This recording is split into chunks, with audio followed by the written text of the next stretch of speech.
You set foot on foreign soil. Only this land isn't ruled by any country or government. In this land we celebrate music. In this land we celebrate games. In this land we celebrate those who compose video game music. Welcome to the VG Embassy.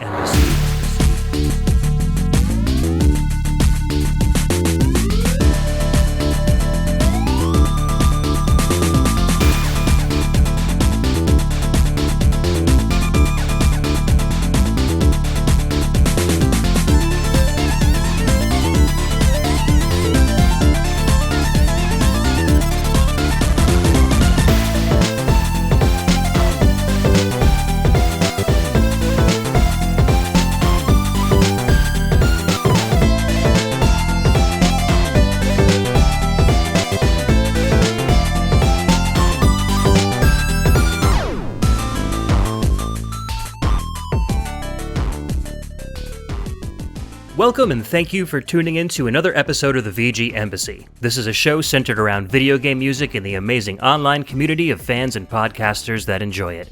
My name's Ed, and on each episode I'll take the role of Prime VG Minister and invite a guest VG Ambassador onto the show to share with us their own video game music culture. Or I may share a part of my culture on a solo show. Today's episode is Classic C64 with Michael of Forever Sound Version, and I have, I think, my first international VG ambassador with me today. Michael, welcome and thank you for coming on to VG Embassy with me today. Thank you, Ed. Thank you very much for having me in this beautiful VG Embassy of yours.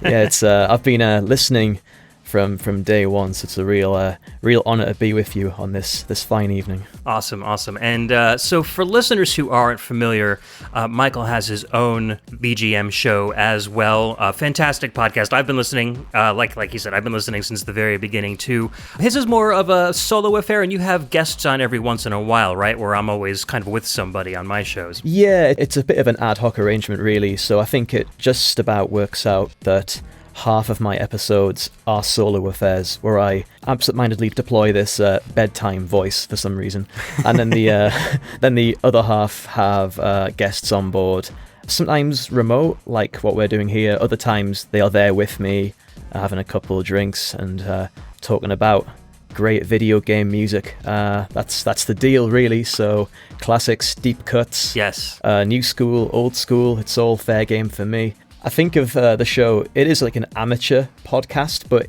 in the sense of the word where it's done because I love doing it. You know, it's amateur's that Latin-derived word for doing it for the love of the game. That's what Forever Sound Version is. I've always kind of considered VGM podcast to be like college radio rather than, commercial radio. And I prefer listening to college radio because the heart is there. People are doing it, like you said, for the love of the content that they're introducing to the world. So yeah, I understand that. Here we are, passion projects and just doing it because we love doing it. But, what I was going to say was, in my opinion, your shows have become kind of infamous for your VGM battles, which I absolutely love. I mean, I love the whole show, but you have this kind of series of almost game show style shows in which you and a bunch of your buddies gather together and kind of rate and score each other's video game music picks.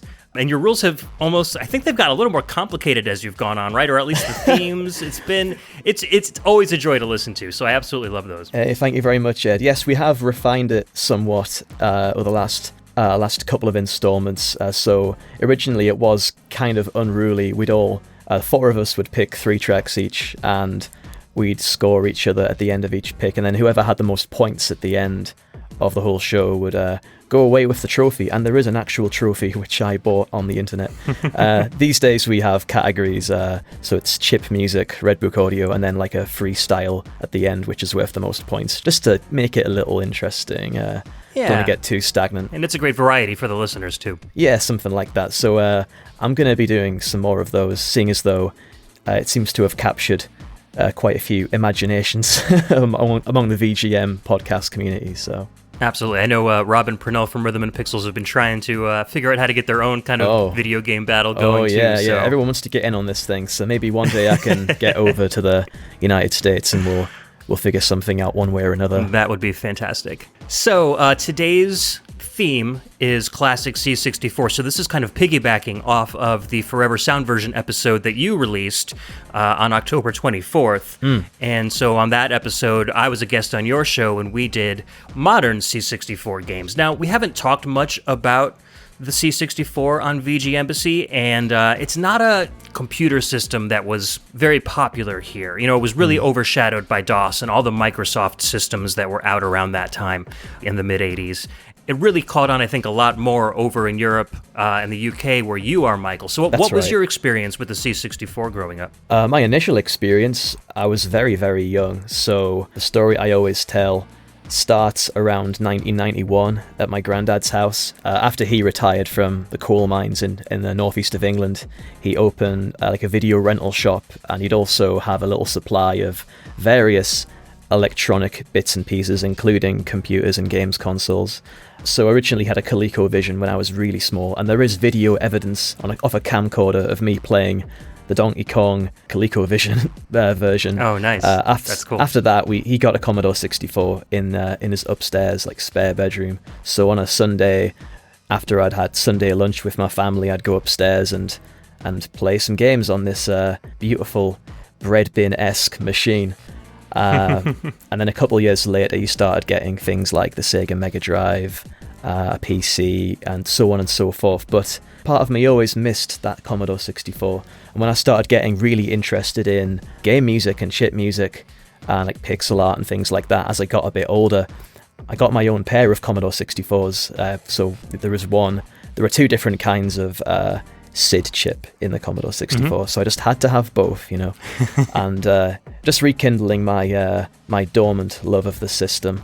I still follow the scene as closely as I can, getting a lot of the new releases, a lot of the new games that keep on coming out, but also I like digging into the old stuff too. Right, it's a system that really captured the hearts and sentimentality of the people that used it, simply because it had so much character, both in the SID chip and, you know, the rest of the hardware. The graphics, the colors had this kind of warmth to it, and the way that the designers created the games, they really kind of pushed the system to its absolute very limits. Yes. And the sound chip, the SID chip, is only 3 square waves. It's a PSG chip, but there was so much filtering and modulation you could do with each of these channels that no two composers really composed in the same way. It was kind of like painting, you know, Monet versus Degas versus, Da Vinci. Everybody had their own brushstrokes. That's a nice way of looking at it, yeah. You know, everybody had their own instrumentality. So you're really going to hear some songs during this show that you're going to wonder if it's even the same chip sometimes, I think. So you've opened a real can of worms here, Ed, because the SID chip,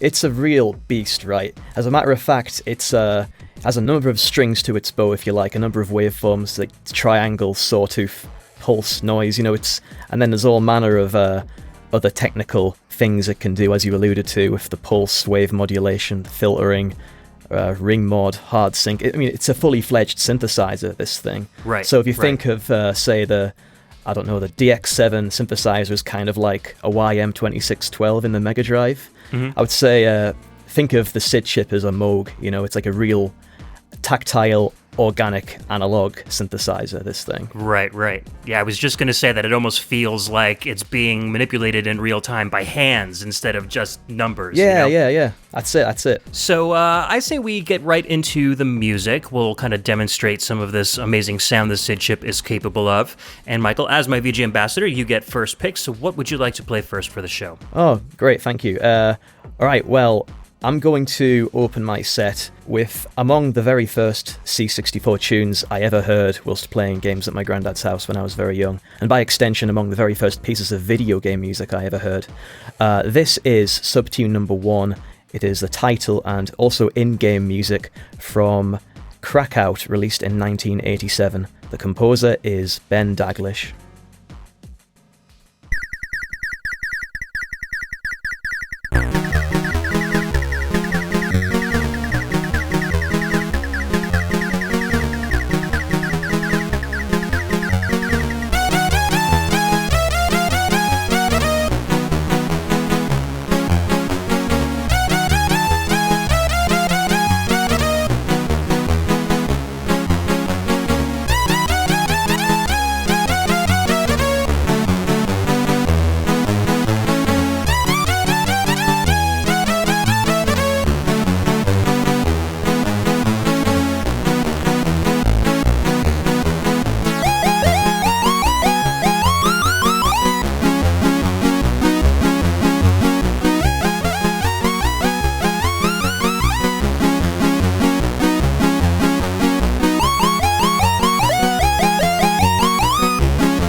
All right, that was Subtune 1, Title and In-Game from Crackout, which came out in 1987, composed by the late, great Ben Daglish. And before we get into the rest of the show, I just wanted to explain one thing. Subtune 1 means that when music is ripped or extracted from Commodore 64 games, they're all kind of packed into one file called a SID file.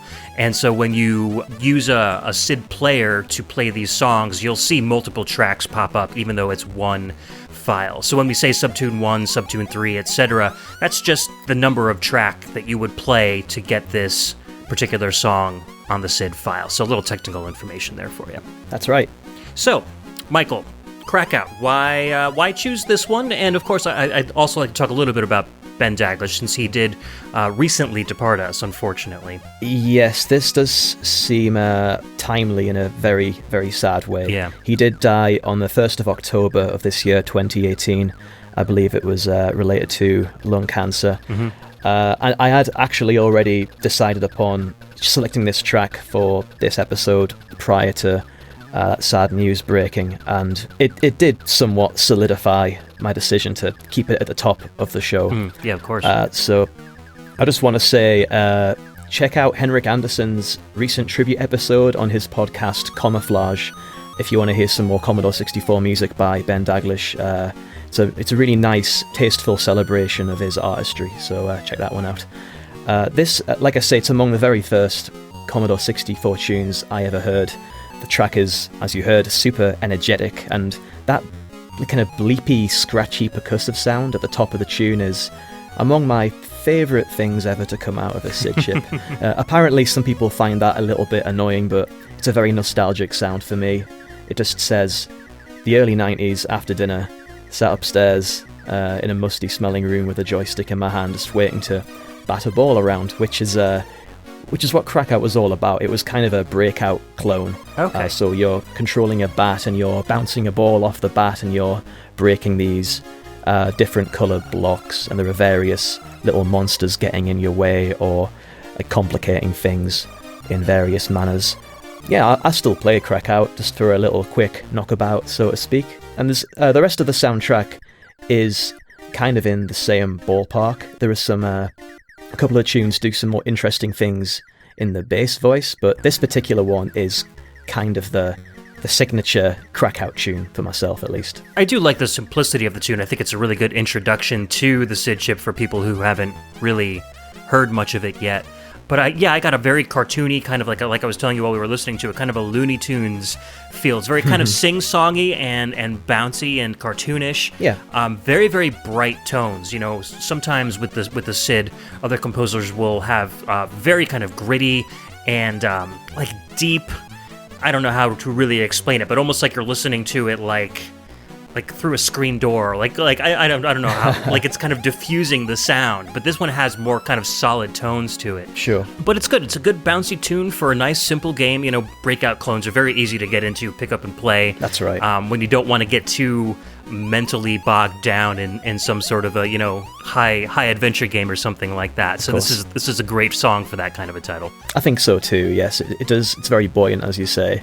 A little bit of a syncopation in the bass line to just give it a bit of a lilt. Yeah, I was, rocking back and forth to that one. Me certainly. Too. Absolutely. So, any other information you got before we move on to our next track? Well, just to reiterate, Ben Daglish, he's one of the most celebrated old school C64 music game composers. His tunes on Last Ninja, the first Last Ninja game, are particularly well loved. Yeah. So if you want to get a different lane of his artistry, maybe check that one out. It's a completely different pace, completely different atmosphere. He was fairly versatile. And again, Henrik's Camouflage episode that came out very recently, I would consider it essential if you're into VGM podcasts and C64 music. It's a nice one. For sure. And I was going to actually pick something from the original Last Ninja game, but then I saw you'd already had a Ben Daglish tune in there, so I was like, okay, I'll go with something else. I wanted to give a little more, get a little more variety as far as the composers go. So we've got a different Last Ninja title coming up at the end of the show with the different composers. So nice. We will get to that towards the end. But for my first pick of the show, I'm going with kind of a deep cut here. This is a game called Fifth Gear. and this was developed by Racket back in 1988. This is the intro, which is Subtune 3, and it's composed by Theo and Renier Hongens.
Alright, that was the intro from Fifth Gear, released in 1988 by Racket, composed by Theo Hongens and Renier Hongens. I believe they were a brother composition duo.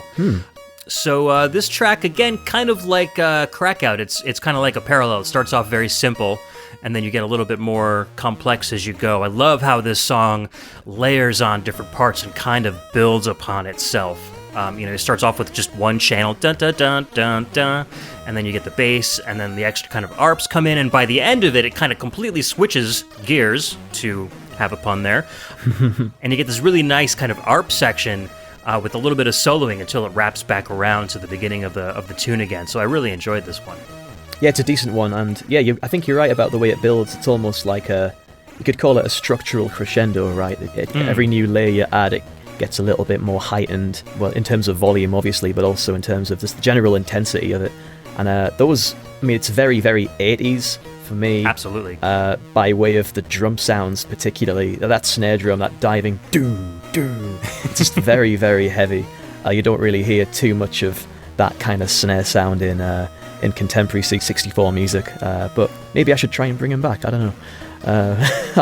It works for me. Yeah, I don't know a great deal about these two composers either. I played a little bit of this game because I'm kind of a sucker for these Micro Machines-esque top-down driving games. Yeah, it's kind of like a cross between Spy Hunter and Commando, is what I got kind of a feel for. So your overhead, and it scrolls upwards. The problem is that the screen is kind of split in half. So the top half of the screen is your gameplay window, and then the bottom half of the screen is completely taken up with all of your statistics, how much fuel you have, your weapons, your points, etc., and there's a clock that's ticking down. So you're constantly fighting against time. Your fuel is running out, and then you've also got your time, which is running down. So you're even though you can slow down to a crawl, you have to keep your pace up, or else you're going to run out of time or gas.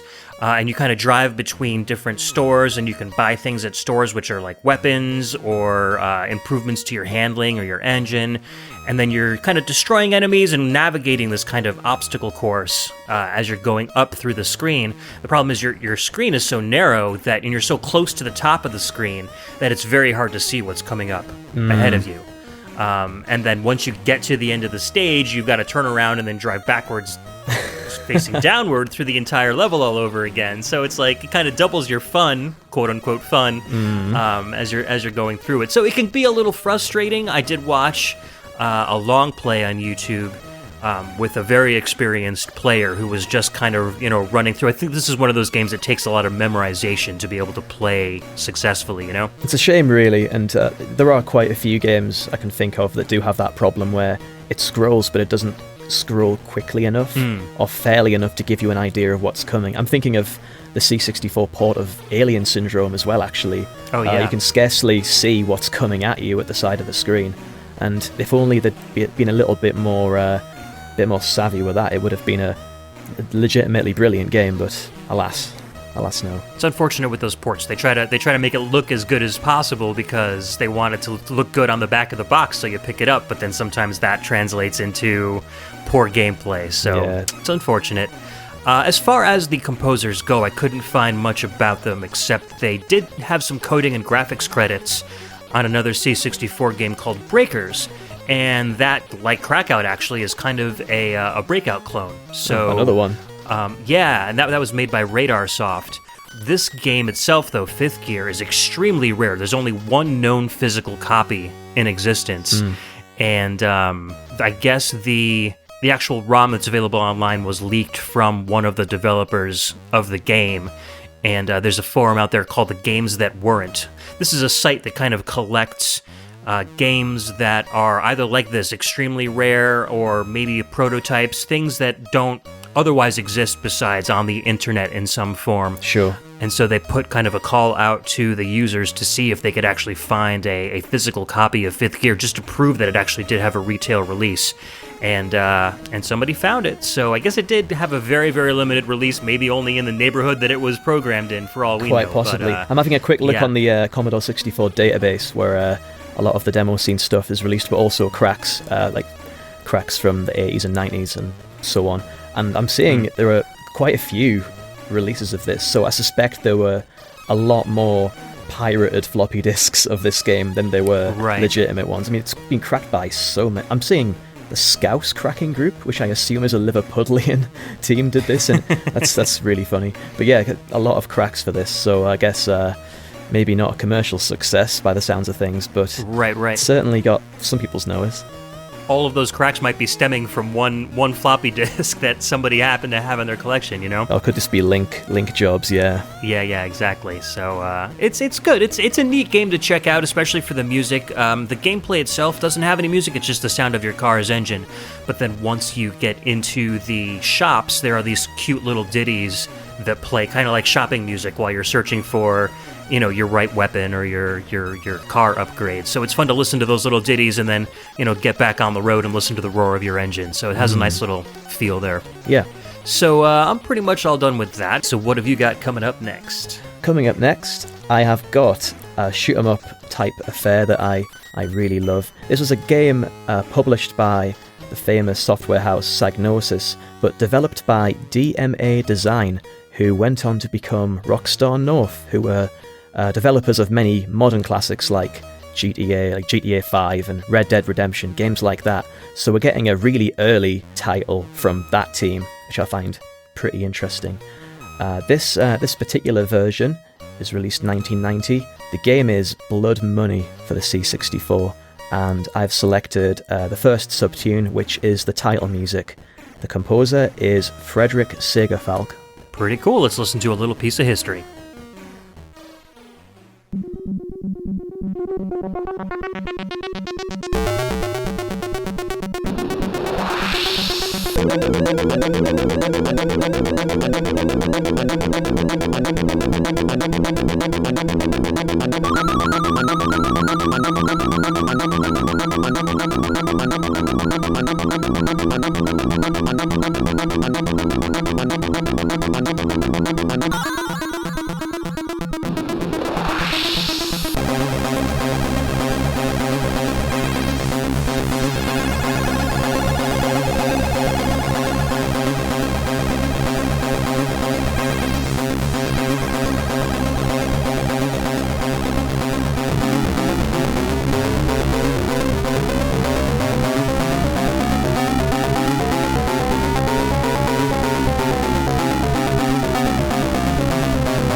We just had Subtune number 1, the title theme from Blood Money, released in 1990 on the Commodore 64. Composer was Frederick Segerfalk. And this game originally came out on the Commodore Amiga, which was, for all intents and purposes, the successor to the Commodore 64. It originally came out in 1989, which was the first version that I played at my friend's house on the Amiga. It's got a tremendous soundtrack on that version as well as it goes, so Amiga heads, get on that one. Very, very challenging shoot 'em up, this thing. I've only managed to beat this game with trainers activated, like cheats, basically.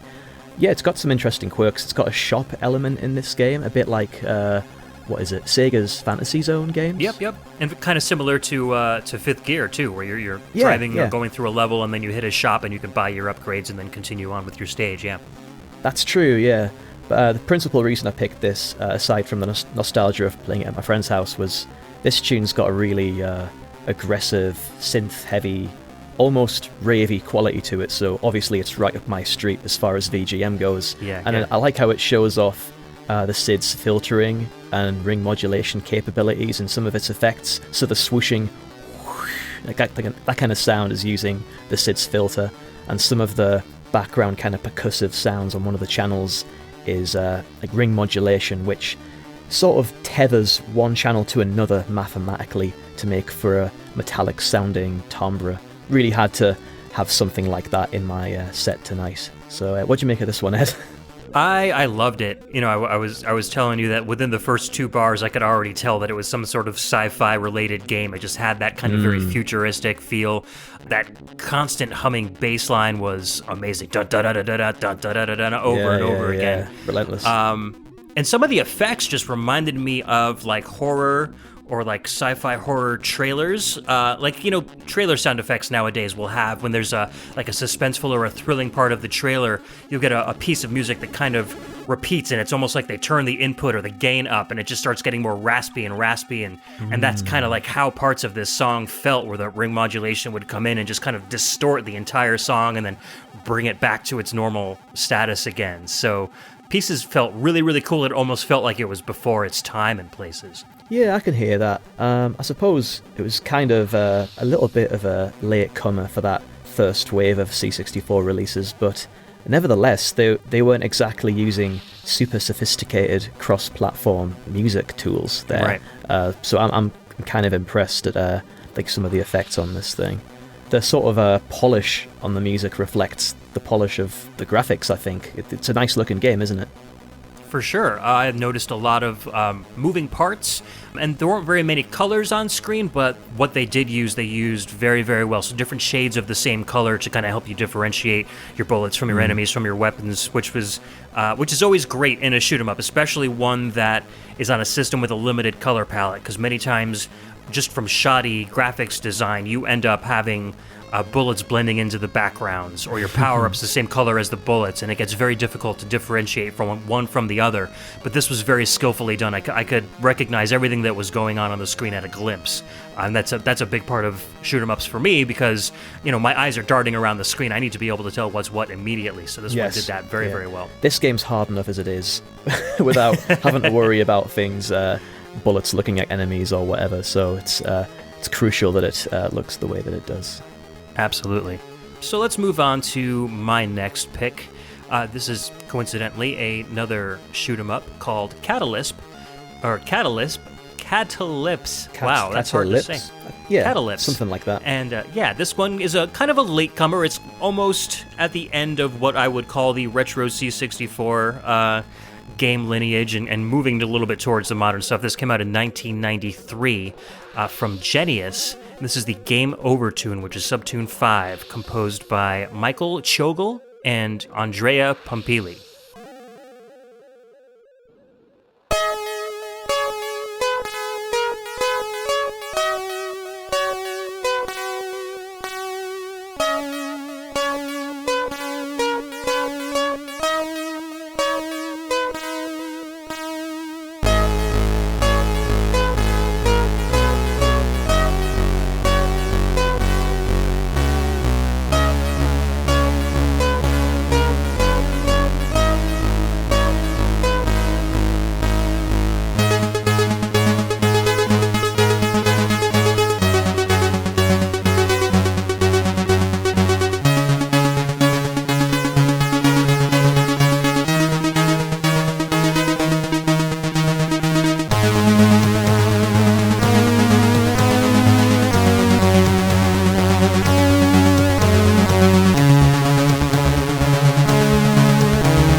All right, that was the Game Over music from Catalypse. Ooh, I said it right the first time that time. Nice work. That was, thank you. That was Subtune 5, composed by Mikhail Chugul and Andrea Pompili. And that was developed by Genius. And this is a great horizontal shmup made by a two-person team. So Andrea Pompili did all the coding, and Mikhail Chugul wrote the music. Andrea did some of the sound effects as well as a few of the little stingers as far as the music goes. So for a two-person team, this game looks absolutely incredible. Kind of a cross between like R-Type and Gradius as far as gameplay goes. You've got these very tight, confined spaces that you have to navigate through, kind of like R-Type. But then you get a lot of these weapon pickups like in Gradius, although you can't really select your weapons like you do in Gradius. It just reminds me, you get options that kind of follow you around, and reflective lasers and energy beams and like Vulcan spread cannons that you do in Gradius. So they kind of picked the best of both games and shoved them together into Catalypse. So nice. It was a good experience. Oh, great! I mean, this game is totally new to me. This title, but I do love the C64 ports of Nemesis, as it's called, and also R-Type. Those are both tremendous horizontal scrolling shooters. So I'm prepared to believe, based on what you've just said, that I really ought to get on this thing. I'm a big fan of that genre anyway. And that music, this is the Game Over tune, isn't it? Something like that. Yes. Yeah. It's definitely got a kind of melancholic thing going on. It's a very melody-driven tune, which is kind of helpful right here because maybe it contrasts with my Blood Money pick there, which is a bit more rhythmic and a bit more angry, perhaps. But this was really pleasant with its, I think it's like a little key change towards the end as well. Yeah, and great kind of very textured synths, and it does convey that feeling of sadness, like you've lost the game, the enemy's going to win this time. So. As far as the plot goes, you're a space pilot that's representing this galactic federation. So the series of planets that your planet belongs to, everybody's decided, the galaxy's going to be at peace, everybody's going to disarm, we're all going to work together. It's like, that dream that everybody wants.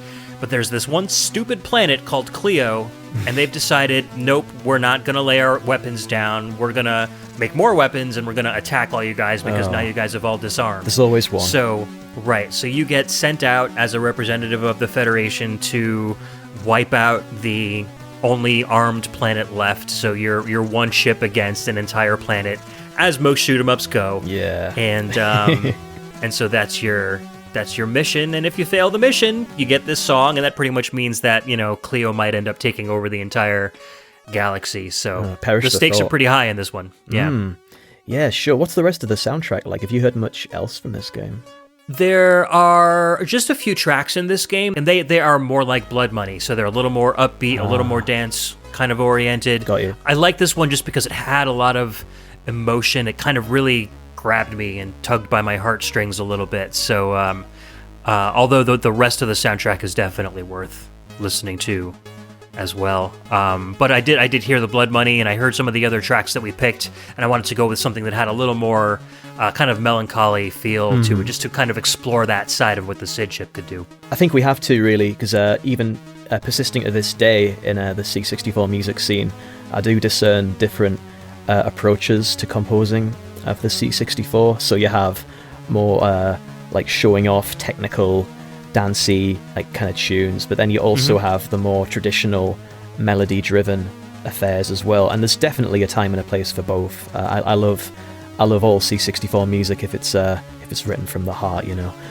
So yeah, I think we do have to represent the melodic side of things as well as the more technical, choppy side of things. That's one of the things that's great about this chip and its versatility, is that you can, whatever you're feeling, however you want to compose, you can sit down and you can compose for that style. We played a lot of tracks on Forever Sound version. Some were very smooth and easy to listen to, and then we had some real bangers that were just like absolute chaotic techno. And this chip can pretty much do it all. So that's kind of what I wanted to demonstrate here. Now, as far as these composers go, they had a little bit more credit as far as other games, not like the composers that we've just talked about. So Mikhail Chugul, he was both a composer and a graphics designer. So he worked on Neverending Story 2, the arcade game, which ironically was never released in the arcade, but he did sound and graphics for that on the C64 version. Okay. Another great-looking Amiga shmup called Necronom, and he did the sound and graphics for that. Very, very cool-looking game. I've never played that myself. I didn't even know about it until now, but I saw some screenshots, and they look absolutely gorgeous. And then another Amiga side-scroller called Enemy Tempest of Violence. And that's kind of like, it felt a lot like Flashback. The character is, larger on the screen, very well animated. He's kind of leaping up to different platforms, very similar to the way you do in Flashback or Prince of Persia, that kind of a cinematic action platformer. And he also did the enemy design and some of the graphic design for that one. So he's kind of a multi-talented guy. He can do really nice art and also compose quite a tune. Yeah, apparently so. I can't help but be a little bit freaked out with these people who do graphics and music to that standard. You get them in the demo scene as well, where they do code, graphics, and music. I just think, come on, man, how are you doing this? How do you have enough hours in a day to master all of these things? So I'm endlessly impressed with that kind of developer. Yeah, that brings to mind one of my favorite composers, Alberto Gonzalez, because, fantastic composer, but then as we learn more about him, he's like, oh yeah, well, I coded some of this game and I did the artwork on this game, and you're like, oh my god, you're blowing my mind here. So there are some games like, I think Asterix, where he wrote the music and did the animation and coded part of the game, so you're kind of getting the triple threat from gentlemen like that. It's hard to imagine how, like you said, you can learn all that stuff in that quick of amount of time. I think he was in his 20s when that game came out, so it's amazing. Quite amazing. It is amazing, yeah. He's top of the list of potential interviews for my show. I'd like to reach out to him at some point and see if we can make that happen. It's an excuse for me to go back to Barcelona, which is a beautiful city, so we'll see. Maybe one day it would be cool to pick his brains about a few things. Yeah, that would be great. I'd love to hear from him. So, great segue here. Speaking of top of the list, who's the composer for our next track, sir? The composer for the next track is the matchless Rob Hubbard, honorary Dr. Rob Hubbard, the OG, the maestro from Kingston upon Thames, but spent a great deal of his career, in the UK at least, in Newcastle upon Tyne, my dear Newcastle upon Tyne, which is where I live. I'm speaking to you from Newcastle right now. I think he had some involvement in the university at some point, so you never know, he might have graced this very room I'm sitting in. I don't know. It's possible. That's cool. So I'm going to channel the spirit of Dr. Hubbard right now, bring you another game I played as a very young lad, one of the first tunes I ever heard coming out of the SID chip. Among my favourites still. This is a loader, Subtune 1, a loader from Sanxion. You can't have a C64 show without a loader, right? Of course. So he is the loader from Sanxion, an absolute burner of a piece, released in 1986, developed by Thalamus. Actually, just before we start the song, just for those who don't know, a loader is a song that might play during the loading screen of the game. So sometimes you're going to have to. So would this game with a loader be mainly from tape? Is that how that would work? I always loaded it from tape. So this game would take about 4.5 minutes to load from my dataset unit. So as this tune was playing that you're about to hear, fixed bitmap loading screen would appear like row by row, and you have to sit and watch it appear. And it was the kind of a approximation of the front cover, which was quite artfully done actually. So it's quite typical of a loader tune is this one. So you can imagine waiting for your game to load while jamming out to this Rob Hubbard track. Let's take a listen. Exactly.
We just had subtune number 1, which was the Loader track from Sanxion, a game released by the software house Thalamus in 1986. The composer was Rob Hubbard, and I'm bringing yet another horizontal shoot 'em up to the table right here. But this one, it's got a couple of unique, I think, quirks about it. Unique for the time, perhaps. It is a horizontal shooter, but it gives you 2 viewpoints. So the top side of the screen, you have a kind of overhead view, and on the bottom side of the screen, you have like a conventional side-on view. So you can anticipate certain obstacles and enemies with one screen and then confront them properly with the other. So you're kind of looking at 2 screens at once, which is a challenge, but it sets it apart from a lot of the other shooters that were doing the rounds at the time. And the action is, for the most part, lightning fast, so it does demand some quick reflexes. It feels like an arcade game, basically. It feels like an arcade game, even though it was never released in an arcade. I think it was only released on home computers like the C64 in Great Britain. Music-wise, in-game, there are only sound effects like shooting and explosions. The other pieces include this one we've just heard, the Loader, and also a Rob Hubbard arrangement of the Romeo and Juliet tune, Dance of the Nights by Prokofiev, like do, that one. He arranged that for the SID chip, and that is the title track. Wow, interesting. Yeah, you went for that for some reason. It works, it's very dramatic, and it has some real gravitas to it to psych you up for a long battle in a futuristic fighter jet type thing. Yeah, it's an interesting game, this one, and that tune is just like scratched into my soul forever, right? I was just saying off mic before that after I lost access to a C64, it might have been as many as 20 years before I got a chance before I thought to seek out this music again. And when I did eventually get round to hearing this, it was just such a flood, a real nostalgic moment. Super nostalgia, yeah. It was, definitely, but also just a lot of musical satisfaction as well, because I could hear things with a bit of an understanding of what the SID chip had. I thought, well, geez, this is very proficient for a game released in the mid-80s. Then it set me on my way to discovering a lot more, or rediscovering in many cases, a lot more Rob Hubbard compositions. I mean, he has a ton of credits to his name. Absolutely. And a lot of that stuff's amazing, like Commando, Monty on the Run, Delta, Light Force, International Karate. Just, he has a lot of great tunes under his belt, and this is definitely one of them. I'm curious to know what you make of this one. I absolutely love this one, and as I was telling you before, Michael, I've heard remixes and covers and all sorts of different versions of this one, but I'm not sure if I ever actually heard the original version before, and it was immediately recognizable to me. The minute I heard the melody, I was like, oh, I know this by heart.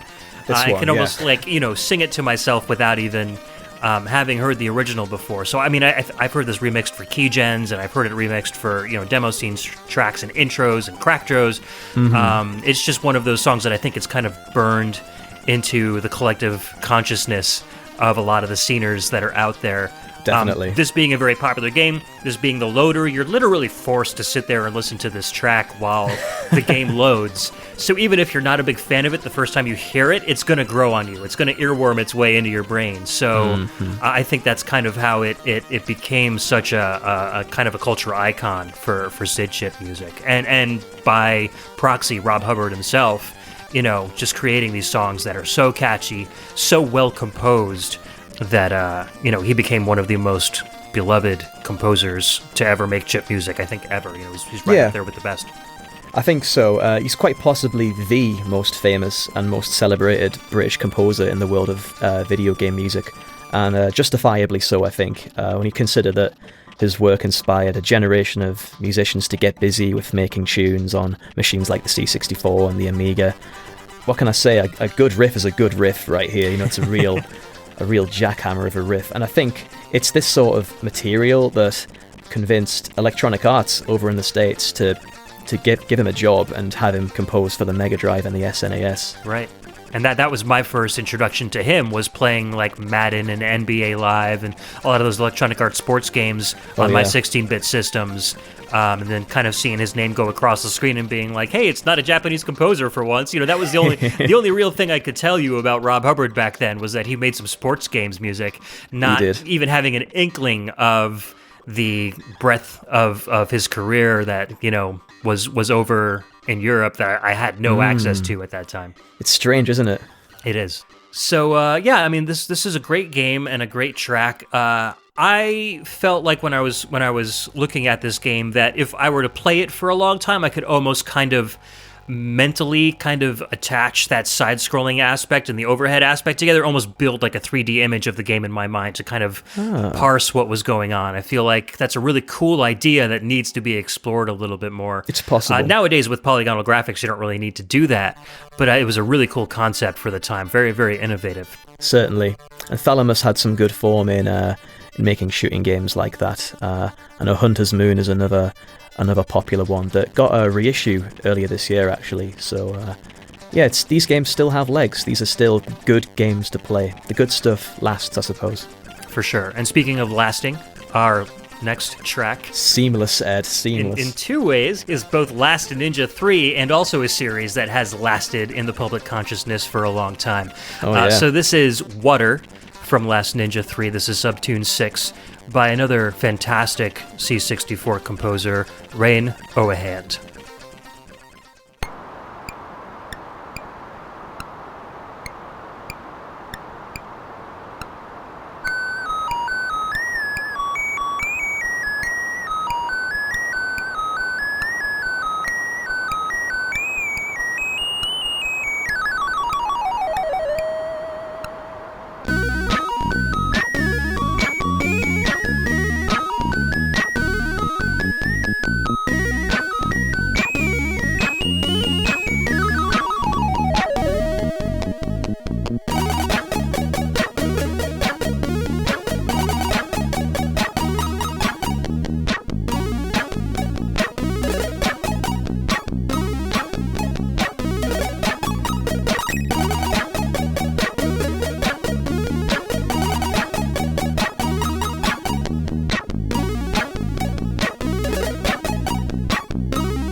All right, that was Water from Last Ninja 3. That was developed by System 3, came out in 1991, and that was composed by Rain Owehand.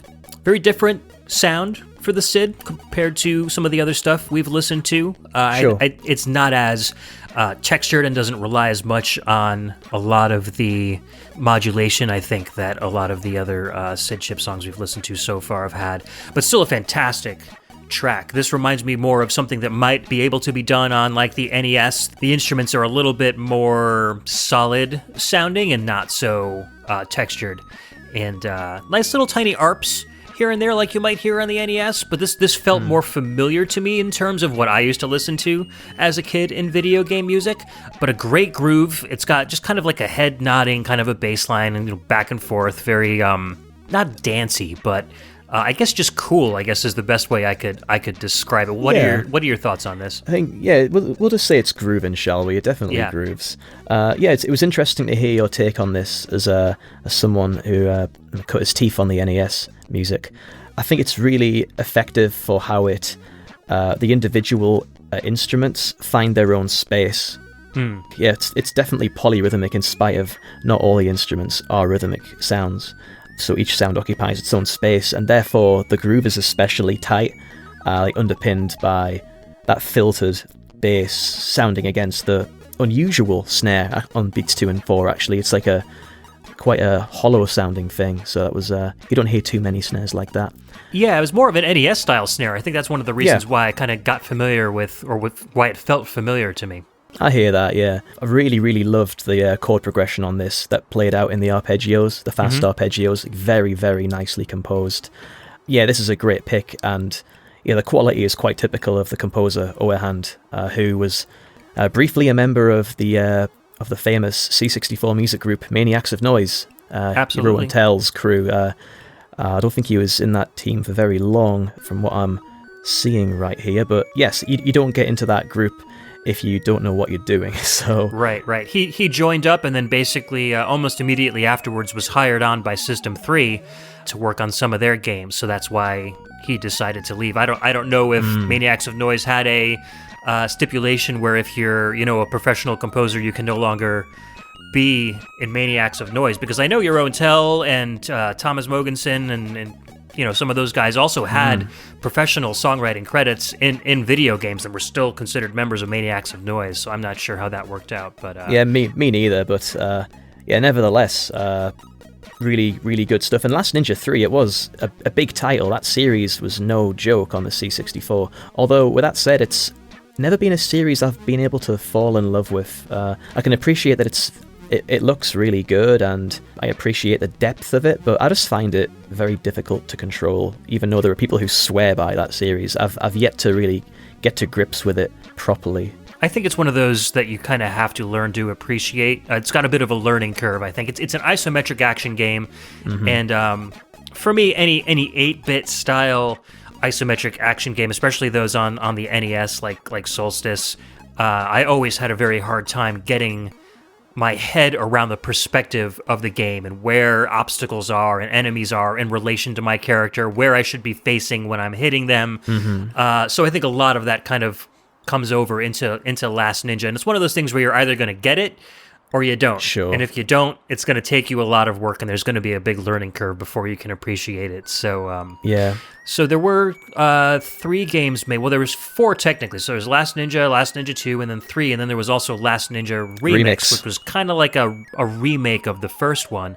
Last Ninja 3, unfortunately, is considered to be the worst of the series, although not a bad game by anybody's opinion.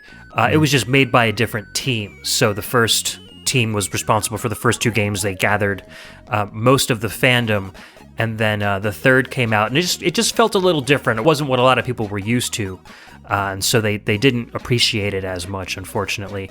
But there was some amazing technical feats in this game as well. There was this gorgeous animated introductory scene and a gorgeous ending, if you can get to it, that really, really wowed people. So most of the reviewers at the time were completely overwhelmed by the amazing animation at the beginning of the game. And then once they got into the game itself and they saw that it wasn't identical to the first 2 games, kind of, I think, knocked a few points off of their scores. So it's one of those kind of games where you have to take the good with the bad, I guess. Yeah, it sounds about right. If there is a game that Oahand made music for that I really like, it's Flimbo's Quest. Do you know that one? I have it in my notes as one of the soundtracks that he worked on, but I've never heard of it before. Oh yeah, it's worth a look. It's a platforming game on the C64, of which there were quite a few, but not too many other platformers really accomplished the smoothness of scrolling and graphics that could conceivably compete with what the Japanese 8-bit console releases were coming out with. I think Flimbo's Quest's a decent one if you're looking for a decent platform game on the C64. Very, very cool. Yeah, I'll have to check that one out. He also worked on a couple of other titles for System 3, like Super Trucker and Turbo Charge. But again, these are titles that I have no experience with, so I'm going to need to go check those out. Because System 3, they were a fantastic development house, so they put out some really quality stuff. So That's right. So that's about all I've got for that. What do you have coming up for your last track of the day? My last track of the day, and appropriately enough, it's an ending tune. Ending tune for the C64 port of Turrican, which was released in 1990. This is subtune number 6, ending tune composed by Ramiro Vaca, Chris Hulsbeck, and Stefan Hartwig.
We just had subtune number 6, the ending tune from Turrican on the Commodore 64, released in 1990.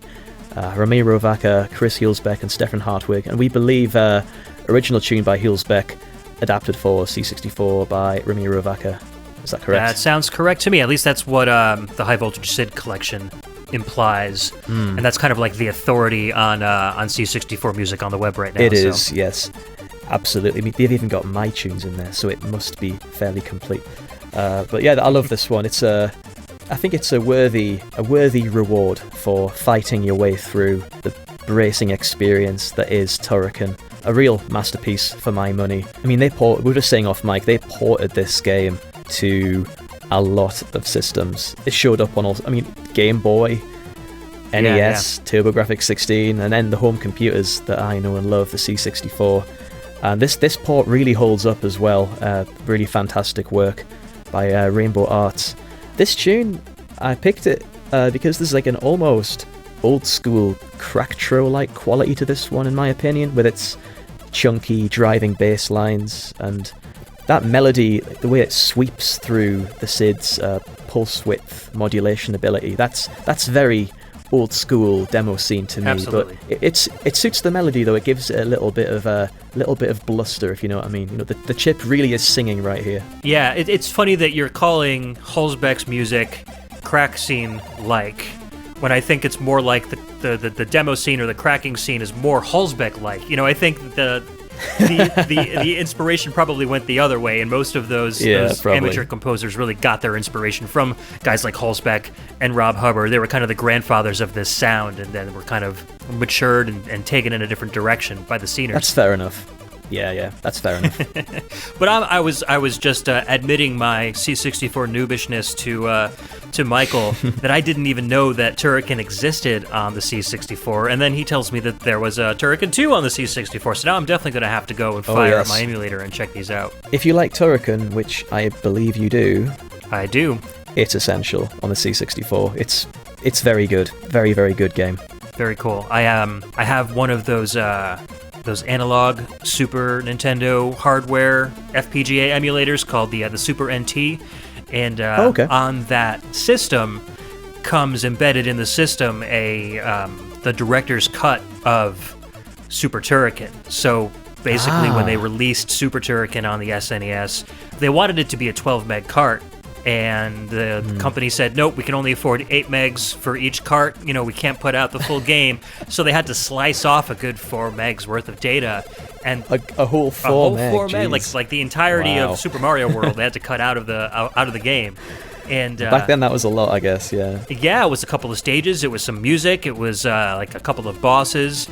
So this is the full version of Super Turrican on there. So yeah, I've played through it and I love it. So Turrican's a big part of my gaming experience, as far as like, you know, Mega Drive, Super Nintendo, and that goes. But so I was very happy to hear that there are C64 versions and that they're actually good and playable versions. They are very good. Yeah.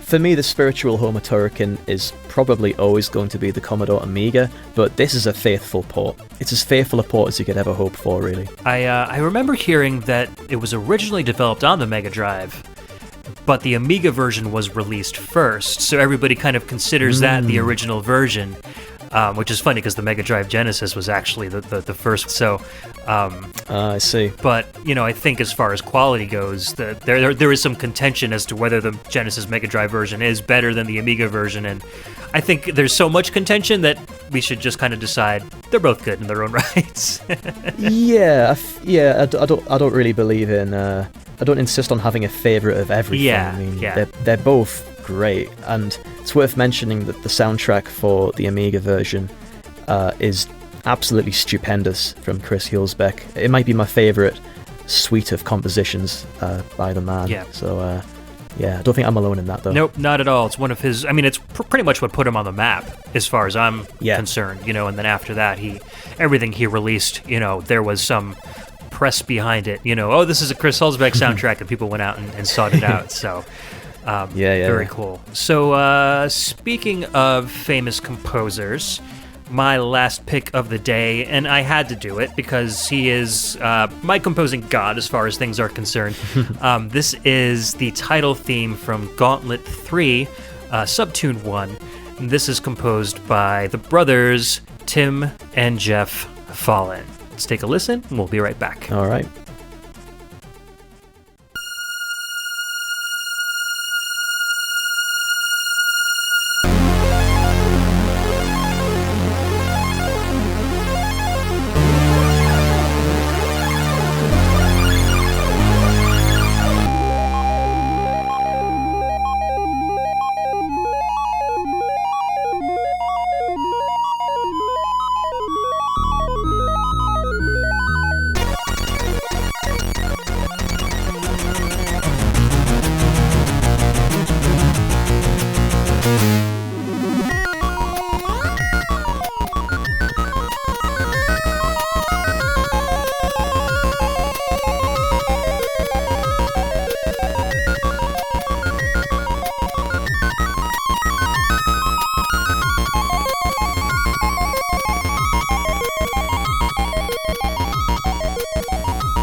All right, that was the title theme from Gauntlet 3 on the Commodore 64, kind of released in 1992 from US Gold, composed by the brothers Tim and Jeff Fallon, two of my favorites.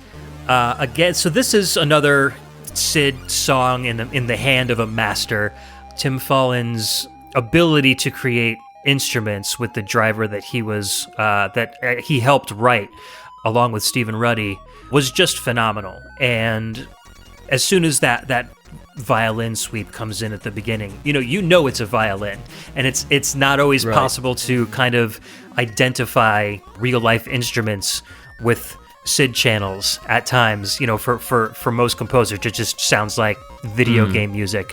And Tim had a real knack for creating instruments on the SID that sounded like analogous to its real-life counterparts. Yeah, that's right. I think it's extensive use of the ADSR gate ability of the SID, where so attack, decay, sustain, release, you can sculpt the onset and release of a sound. And I suppose with a slow attack and certain timbral tricks, you can get a violin-esque effect on there for sure. It's really smart. I think the Fallons just had that extra patience that maybe a lot of composers, or they had the extra time to really sculpt these sounds to sound perfectly the way they wanted to. I think, it probably wasn't an easy process to get those sounds sounding like that. And so composers either needed to, rush a track out the door, like Rob Hubbard, we were just talking about him off air, where he had to compose some songs for games practically overnight. That's it. And I've heard some interviews with Barry Leach where they were like, hey, we've got this game coming out tomorrow. We need 5 tunes. Yeah, it's like you got to call the A team. Yeah, exactly. So, so fortunately, Tim Fallon had some great tools to work with, and had the composing chops to compose with them. So, and I really love this track. It feels a lot like Storm's theme on Spider-Man and the X-Men and Arcade's Revenge on the Super Nintendo, with those kind of arps, those bubbly arps, do-do-do-do-do-do-do, like very twinkly sounding instruments. And that was a Super Nintendo game, and this sounds almost like that. So he was able to even create similar sounding instruments from a sample-based chip, to a PSG chip. So very, very talented stuff there as well. It's a nice point. No doubt, those arpeggios, there's a strange thing going on right there for me. So I'm pleased you brought it up, because it's a sort of a twinkly, kind of whimsical sound, but then in terms of the tonality of those arpeggios, it's very foreboding against the gravelly bass sounds absolutely that are playing at the same time. So it's definitely a bit of an enigmatic pick for me, like typical intensity you'd expect from the Fallon brothers. Just nice to hear them doing it on the SID as well. Yeah, a lot of juxtaposition between that high and that low end. And foreboding is a great tone for this, title theme too, because Gauntlet 3 is a veritable slog through tons and tons of enemies, kind of traveling from hut to hut, and a lot of maze-like labyrinthine levels in Gauntlet 3. It's not, your same just kind of top-down affair like Gauntlet 1 and 2, where this had more of a sense of adventure. If you've ever played like Gauntlet Legends in the arcade or on the N64, it's almost like a 2D version of that. There's a little more of an adventure-esque feel to the game. Have you ever played this one before? I have, yes. Gauntlet 3, I do quite enjoy this, and I think you're quite right, because unlike, especially the original Gauntlet, which got a C64 port, Gauntlet 3 is more of an adventure-driven affair. Like on a birthday I had a couple of years ago, I had a house party at mine, and we had some games set up, and, just a bunch of friends having some drinks and playing daft old games. And I got my Commodore out, fired up Gauntlet, and it was like arcade mayhem, really. Gauntlet 3 is a entirely different animal, though. It's a sort of game where you're by yourself, you turn out the lights, and you immerse yourself in this bleak world where the odds are stacked against you. Yeah. The music definitely speaks to that, so yeah, I love this one. You're inspiring me to go home and play it, but that's going to happen. I know, now I want to go play it too. Yeah. So. And it's a shame because it really didn't get released to a wide audience back in 1992 when it came out. From the stories I've read on the web, they had the game fully programmed, ready to go, and for some reason when they tried to transfer the game to tape, which, as you were saying, we were talking earlier, was kind of king of the shelves in the retail space in the UK. That's right. It just wouldn't translate so that they could write the game to cassette tape, but when they tried to read it back, the game would either get corrupted or wouldn't load at all. There was some issue, and they could never get it to work right. So disc-based release was the only way they could send it out. So the only people that got copies of this game were members of this US Gold software club, which I guess you had to mail in, become a member of this like fan club for US Gold, and you would get free games every once in a while. Sure. And then magazine reviewers, so people would, obviously game journalists would get their hand on it. And those were the only copies that were ever released. It was never on retail shelves. So fortunately, some of those US Gold Games Club members still had their copies and were able to, get images to be able to put up on the web. Otherwise, we would have had another lost Fallen soundtrack similar to, like Time Tracks, which was lost for 30 some odd years. So hats off to them for doing that. Yeah, it's a pity that it only reached like a limited number of consumers for that reason. I guess the people who received it who were part of that US Gold Club must have been the die-hard computing people, because to have a disk drive in the UK was... They were in limited supply in the first place and kind of expensive. Tape really was king, so to have both this game and a disk drive, we can't be talking about very many people here. Yeah, the only C64 I'd ever used... My mom was a teacher. I think I mentioned this briefly on Forever Sound version, but she would have Commodore 64s in the back of her classroom. So, and those had disk drives, luckily. If it were tape loading, I probably wouldn't have even gone near it, because I was like, it would have been such a foreign concept for me, used to putting Nintendo games into toasters and Super Nintendo cartridges, that I would have looked at a cassette tape and been like, how can a game possibly be on this? And, I would probably kind of just go do something else. But sure. Luckily, they were floppy disks, which I was vaguely familiar with, and got it loading off of those. I never played Gauntlet 3, but there were a couple other games. But that's the only reason I had any interest in finding out more about the Commodore 64, because it was always this kind of mysterious computer that I'd only ever seen in classrooms, in the dead of summer while my mom was setting up her classroom for the upcoming class year. So I see. But it's cool. I've got to learn a lot about it over the years, especially on my other podcast, Impulse Project. We do play a lot of demo scene from the SID chip, and we even have a Impulse Project 25th episode intro that works on a real Commodore 64. So and that podcast is coming back. We've been on a long hiatus, and I've finally gotten together and talked to Brian. I'm like, we got to do at least one show a month, so we're going to hold our own feet to the fire here. And I hope we're getting together, as of this recording, I hope we're getting together next week to finally get that elusive episode 35 out, and then get some more tracks going. So I'm looking forward to that. That's great news. Yeah, I look forward to it as well. And shout out to Brian, by the way. Hope he's doing all right. But I think it's worth mentioning that in spite of all these conversations we're having about certain difficulties with loading games and the unfamiliar tape formats and all that, these days it is relatively very straightforward to not only emulate these games with your PC, but also if you have real hardware, like a real stock C64, there are various devices that allow you to load disk images, even tape images, onto like an SD card or a USB pen drive thing. And I mean, I use a device called the Ultimate 2 Plus cartridge, which is a cycle exact emulation of the disk drive. One of the popular disk drives. So that's kind of like the high-end option if you want to run certain games and certain demos that you need to have cycle exact drive emulation for. But there's also cheaper options like the SD to IEC device, which is very easy to stick it in the back of your computer get an SD card, put a bunch of games on there, and away you go. Like it's really not all that difficult to get into this as a hobby if you want to have some top-notch 8-bit fun. It's the gift that never stops giving, I'll say that. It's kind of like having an EverDrive for your Nintendo or your Super Nintendo. You just pop all the games on an SD card and you're good to go. So. Pretty much.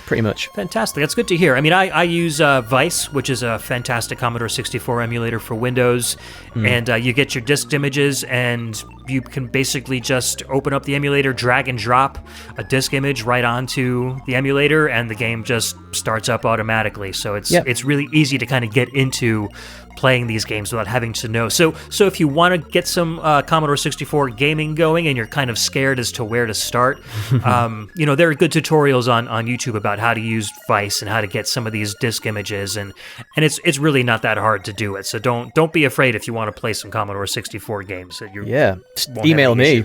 Contact me and we can talk C64. I could do that for days. So I mean, it's not that difficult, but there are certain quirks about the system that you might want to have explained. So I am making myself available to any esteemed VG Embassy listeners. Just give me a shout and we'll talk about C64 games. Well, that is very, very gracious of you, sir. So that about wraps up our show. I mean, any final thoughts about the C64? So if there was maybe a game that we haven't featured on this show, like a classic that you would recommend to people new to the system, maybe one or two games, like where would you recommend they start? Oh, jeez. That's tricky. Put you on the spot here. No, it's fun to do this, I will concede. Definitely not the C64 port of Street Fighter 2. Avoid that. I mean, unless you want a cheap laugh, it is funny and also simultaneously depressing how poor that is. Oh man. Well, I would say maybe look at the games we've been talking about and then follow the developers. So we've had System 3, Rainbow Arts, Thalamus. I would say if you like shooters, if you want a real hard as nails, challenging, brisk shoot 'em up, Delta, which Rob Hubbard also did the music for. It's hard, there's a bit of memorization involved, but that one's pretty good. Oh, there are so many, Ed. There must be one more decent one. You know what, I'll abandon that idea and just say there's also lots of new games coming out. Modern C64 games, so if you want to get a taste for those, then check out the recent Forever Sound version episode that we did, and you'll have some great picks there. It's just, I mean, for my money, the greatest platform of all time. Just for me, I know I don't expect everyone to share that, of course, but for me it is for many reasons. Nostalgic, technical, aesthetic, whatever. It really is my machine. It's a hard system to dislike. There are so many endearing qualities about it. I think even as somebody with very, very little nostalgia for it, it was very easy for it to endear itself to me, both in terms of, audio and just graphics and gameplay. It just feels so homey. There's something about systems that originated in the UK, I think, that just had this kind of warm personality that a lot of the Japanese systems didn't. And a lot of that is from the family atmosphere of the companies that made it, rather than kind of like the cold corporate atmosphere that I think the Japanese companies had. That is interesting. Yeah. Okay. We're selling it, aren't we? Yeah, we are. Which is good, because it needs to be sold, so more people need to know. So other than Forever Sound version, what else do you have going on the web? One of the things I'm plowing a fair bit of time into when I'm not trying to finish a PhD is I'm a Commodore 64 musician, if you hadn't already grasped that. I make music for the SID chip, so I'm in a group called Hokuto Force, which is an Italian cracking group for old, long lost games. So I've been to a demo party in Berlin recently, competing in an old school music category. My releases are all on the Commodore 64 database, and whenever the high voltage SID collection is updated, my newest releases will be added to that as well. Very cool. On SoundCloud, it's soundcloud.com/MibryC64. Mibry is my handle, if you like, and that is spelled MIBRI, then C64. So I just realized that's the initials of your Michael Bridgewater. Yeah, well, it kind of is. It's because I used to hold down this desk job working for the National Health Service here in the UK, and where I met a lot of friends I have now, actually. And that was where I got into listening to many podcasts like the Legacy Music Hour, Pixel Tunes Radio, all the classics, right? And to sign in, first thing when I sat down at my desk to get to work, I had to sign in, and my login name was Mibri. So it kind of sounded a little bit like a Japanese VGM composer's alias. You know what I mean? Yep. In capitals. I thought, I can kind maybe, of cute, and yeah, I can adopt that one. So yeah, Mibri C64. So if you want to hear what I'm getting up to on the SID, check it out. I'm having a lot of fun with it. So fantastic. As far as VG Embassy goes, you can find us at facebook.com/groups/the VG Embassy, and maybe between then and now we'll come up with a small list of other C64 games to check out. We can comment on the show's post on Facebook about some other games to check out if you guys are interested. Good idea. You can find us on iTunes. I do want to thank Indira J for the art and Trevin Hughes, otherwise known as Dread, for the podcast theme song. And I also absolutely want to thank our Patreon patrons at the tourist level, Chris Murray, Cameron Childs, and Shoryu Kenny. Our VG emissaries, Chris Myers, Donovan Orofino, and Ben the Dyad Dishman. Our audio attaché members, Cameron Worma, Carlos, and Scott McElhone. And our VG ambassador, I like to refer to him as the patron saint of VGM podcasts, Alex the Messenger. Oh, yes. Everybody knows good old Alex. Shout out to Alex the Messenger. Good guy. So, Michael, thank you so much for hanging out with me today. I had a blast talking about C64, and I learned a whole bunch from you as we went through the show as well. I hope the listeners had an equally educational and entertaining time, too. Oh, man, this has been so much fun, Ed. Thank you so much for having me on this show. It was... I don't want to make this weird or anything, but I've been a fan of yours for a little while doing this game. So last week when we were recording the Forever Sound version thing, I was a little bit nervous, but you've made me feel very, very comfortable, very, very at home, and just reaffirming my excitement for this world of music that we're all into. So, hey, thanks again for having me, and perhaps we can do another exchange at some point. That's very flattering, sir, and I would absolutely love to. I consider you a fantastic VGM podcaster as well. So the feeling of that nervousness was a little bit mutual. So okay. But I'm glad that we've gotten past that, and we can now consider ourselves colleagues and friends. So yeah, that's it. So friends, you can listen to another VG Embassy coming your way in 2 weeks. We've got some more great shows and some more great guests coming your way. As always, you can check out Michael Bridgewater's stuff. I'll have all the links for all of his stuff in the show notes, so be sure to check that out and click on his links and give a listen to Forever Sound version if you haven't yet. Some fantastic VGM on his show, and it's great listening to somebody with a European perspective, because most of these VGM shows are, from Americans, and we're all talking about nostalgia from our point of view with the NES, etc. And it's great, having somebody that grew up with the Commodore 64 and a lot of these systems that we don't really have any experience with. So I really appreciated listening to your shows and kind of getting that European perspective, kind of getting more of a worldly vision of what video games and video game music is all about. A worldly vision. That's going on my CV, on my resume. A worldly vision. Yeah. The feeling is mutual. I'm always fascinated to hear about everyone's picks over across the pond, like Rhythm and Pixels, VG Embassy. Some real deep cuts that I just would never have considered. So, yeah, it's great that we have this community taking over as it is. Long may it continue, I say. Absolutely, and we'll have to come up with another great theme for another crossover, something that might take advantage of our different perspectives that we have. Yeah, so okay. I look forward to that next time. All right, guys, so again, this is Ed from the VG Embassy. We will see you in 2 weeks with another show. Peace out. Peace.